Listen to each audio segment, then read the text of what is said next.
also had a message to the supporters who believe what happened was a purely political move.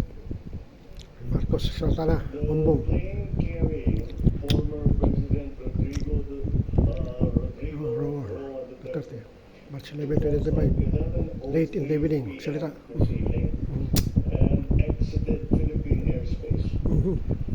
The plane is en route to The Hague in the Netherlands, allowing the former president to face charges of crimes against humanity in relation to this bloody war on Drugs. The former president was earlier placed in government custody at Villamor Air Base after his common law wife, Hanilet Abansenya, and members of his entourage arrived at 9:20 this morning from Hong Kong on Cathay Pacific flight number CX-907. Mr. Duterte was arrested in compliance with our commitments to Interpol. Hours before his arrival, Interpol Manila received an official copy of the ICC warrant. This prompted the Prosecutor General of the Department ICC of warrant Justice to serve the warrant. Interpol asked for help, and we obliged because we have commitments to the Interpol, which we have to fulfill. If we don't do that, they will no longer help us with other cases involving Filipino fugitives abroad.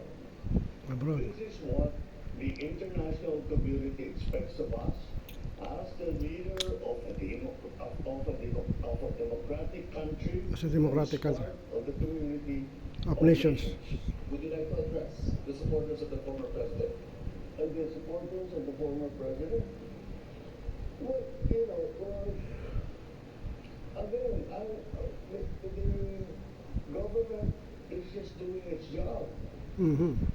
Wala namang, it's not because it's one person or another that we do the things that we do. Maybe sa nung nakaraan ng mga administrasyon, baka ganun ang ginagawa. Pero para sa akin, hindi naman ganun. Sumusunod tayo sa batas. We are a member of the community of nations. We must live up to our responsibilities, to the commitments that we have made to the community of nations.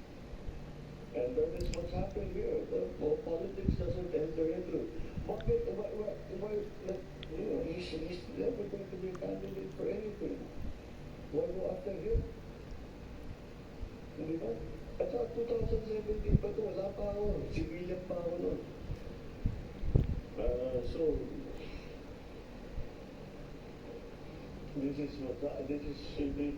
the evolution of his case. And this is where we end up. A former Supreme Court Associate Justice believes the trial of former President Duterte at The Hague will proceed, even if the Supreme Court issues a temporary restraining order. Duterte's cabinet will stop the terrorist trial at The Hague. High Court Tuesday to halt the former president's arrest, but the Supreme Court only raffled off that decision and has yet to decide on the matter. Former Supreme Court Associate Justice Antonio Marcos says it wouldn't have mattered even if a temporary restraining order was issued. Yung binasaan ng Miranda rights.